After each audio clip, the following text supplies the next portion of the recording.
नमस्कार, स्वागत है एक बार फिर। Welcome back. इस वीडियो में हम भगवत गीता के 7वें अध्याय का 17वां और 18वां श्लोक चैंट करना सीखेंगे। In this video we will learn how to chant the 17th and the 18th shloka of chapter 7 of the Bhagavad Gita. And the 17th श्लोक goes like this. 17वें श्लोक को हम इस तरह से चैंट करते हैं। तेषां ज्ञानी नित्ययुक्तः एक भक्तिर्विशिष्यते प्रियो हि ज्ञानिनोत्यर्थम् अहं स च मम प्रियः। पहले देखते हैं कि पहला और तीसरा चरण इस श्लोक में कहां पे छूटते हैं। तो मैंने कैसे चैंट किया था? तेषां ज्ञानी नित्ययुक्तः। तो ये पहला चरण इसका यहाँ पे श्लोक का यहाँ पे छूटेगा। और तीसरा चरण मैंने कैसे चैंट किया था? प्रियो हि ज्ञानिनोत्यर्थम। तो ये जो हम देख रहे हैं यहाँ पे म, हमारी किताब में जो लिखा है वो कैसे लिखा है? ज्ञानिनोत्यर्थमहम, ऐसे लिखा है। अब ये जो म यहाँ पे आ रहा है ये होगा म प्लस अ। तो ये जो श्लोक है, ये जो तीसरा चरण जो है इस श्लोक का, वो म हलंत पे यहां पे छूट जाएगा। ये म हलंत पे तीसरा चरण छूट जाएगा। और जो चौथा चरण है वो अ से स्टार्ट होगा, तो ये अ चला जाएगा यहां पे।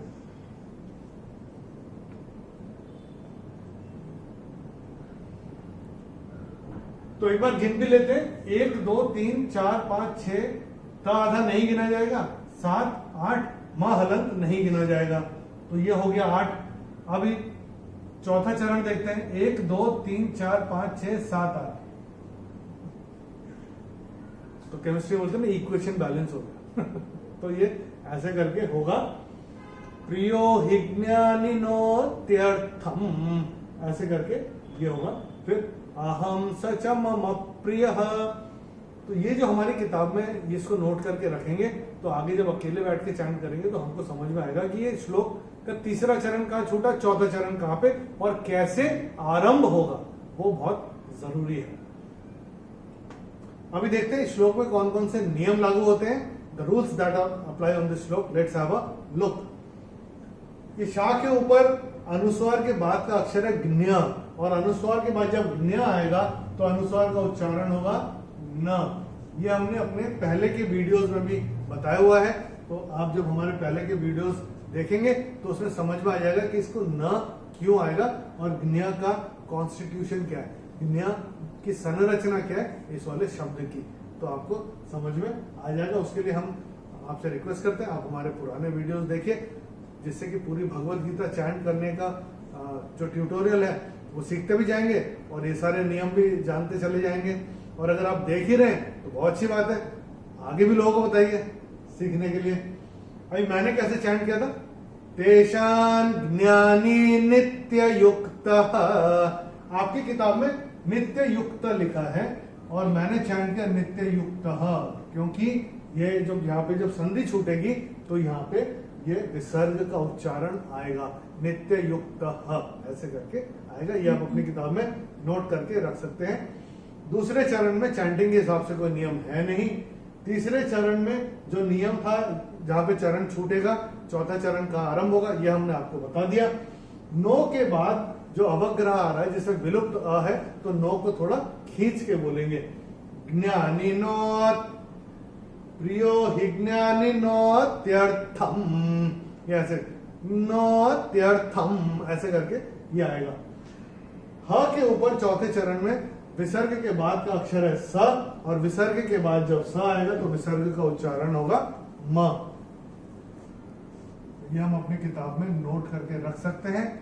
और चरण की समाप्ति पे जो विसर्ग आ रहा है उसका उच्चारण केवल और केवल ह होगा, क्योंकि वो चरण की समाप्ति पे आया है। चलिए एक बार मिलके चैंट करते हैं। मैं करूंगा, मेरे पश्चात आप चैंट करिएगा। तेषां ज्ञानी नित्ययुक्तः तेषां ज्ञानी नित्ययुक्तः एकभक्तिर्विशिष्यते एकभक्तिर्विशिष्यते प्रियो हि ज्ञानिनोत्यर्थम् प्रियो हि ज्ञानिनोत्यर्थम् अहं स च मम प्रियः। अहं स च मम प्रियः। चलिए 18वां श्लोक देखते हैं। पहले मैं चैंट करके बताता हूँ किस तरह से चैंट होता है। Let me chant it for you first. उदारा सर्व एवैते ज्ञानी त्वात्मैव मे मतम् आस्थितः स हि युक्तात्मा मामेवानुत्तमां गतिम्। चलिए पहले देखते हैं पहला और तीसरा चरण इस श्लोक में कहां पे छूटते हैं। मैंने कैसे चैंट किया था? उदारा सर्व एवैते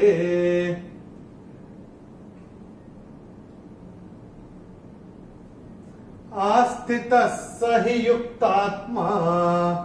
तीसरा चरण यहां पे छूटेगा। अभी देखते हैं इस श्लोक में कौन कौन से नियम लागू होते हैं। The rules that apply on this shloka. Let's have a look. पहले चरण में रा के बाद जो विसर्ग है उसके बाद का अक्षर है स, और विसर्ग के बाद जब स आएगा तो विसर्ग का उच्चारण होगा आधा स। तो ये हम अपनी किताब में इसको स्ट्राइक ऑफ करके विसर्ग को यहाँ पे ऐसे स लिख के रख सकते हैं। तो इसको कैसे करेंगे? उदारा सर्व एवैते ऐसे करके आएगा। दूसरे चरण में चैंटिंग के हिसाब से कोई नियम है नहीं। तीसरे चरण में भी ये जो हम विसर्ग दिख रहा है हमको अपनी किताब में, उसके बाद का अक्षर यहां भी ऊपर की तरह स ही है, तो यहां भी विसर्ग का उच्चारण स ही होगा। आस्थितः स हि युक्तात्मा। चौथे चरण में मां के ऊपर अनुस्वार के बाद का अक्षर है ग, और अनुस्वार के बाद जब ग आएगा तो अनुस्वार का उच्चारण होगा अंग।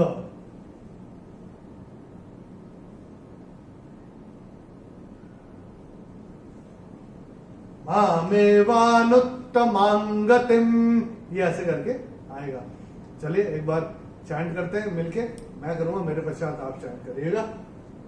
उदारा सर्व एवैते उदारा सर्व एवैते ज्ञानी त्वात्मैव मे मतम् ज्ञानी त्वात्मैव मे मतम् आस्थितः स हि युक्तात्मा आस्थितः स हि युक्तात्मा मामेवानुत्तमां गतिम् मामेवानुत्तमां गतिम्।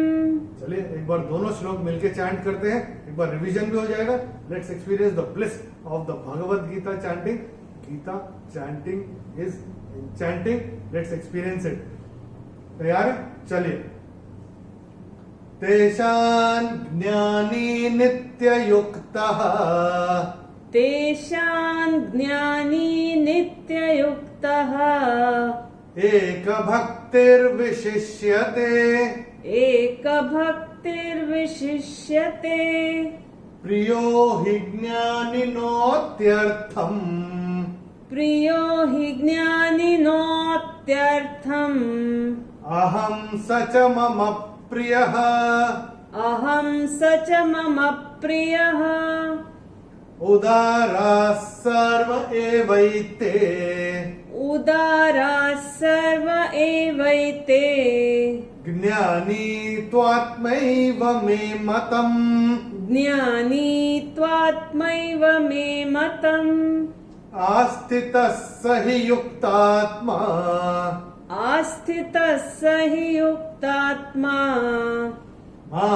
मामेवानुत्तमां गतिम् मामेवानुत्तमां गतिम्। प्रैक्टिस करते रहिए। प्रैक्टिस करते करते आएगा। जो जो हम नियम बता रहे हैं आशा करते हैं आप अपनी किताब में नोट करके रखते जा रहे होंगे, क्योंकि ऐसे जो श्लोक आते हैं जहाँ पे पहला चरण या तीसरा चरण कहाँ छूटेगा, दूसरा और चौथा कहाँ आरंभ होगा, वो अगर समझ में नहीं आता है तो पढ़ना काफी मुश्किल हो जाता है शुरू में। इतना मुश्किल है नहीं, और इसीलिए हम ये ट्यूटोरियल्स लेके आ रहे हैं। आप नोट करते जाइए किताब में, लाभान्वित होते रहिए और आगे भी शेयर करते रहिए, लोगों को लाभान्वित कराइए, इन लोगों को भगवत गीता पढ़ना सिखाइए। हमारे टीम का जो छोटा सा प्रयास है हर घर गीता, उसमें हमारी मदद करिए इन वीडियोस को आगे से आगे शेयर करने में। दोनों श्लोक का भावार्थ हमने वीडियो के डिस्क्रिप्शन में हिंदी और अंग्रेजी में दिया हुआ है। जिस भाषा में आप कंफर्टेबल हो, रेफर करना चाहें तो रेफर कर सकते हैं। अगले वीडियो में हम भगवत गीता के 7वें अध्याय का 19वां और 20वां श्लोक चैंट करना सीखेंगे। In the next video we will learn how to chant the 19th and the 20th श्लोक of chapter 7 of the Bhagavad Gita. Till then, namaskar, Hari Om.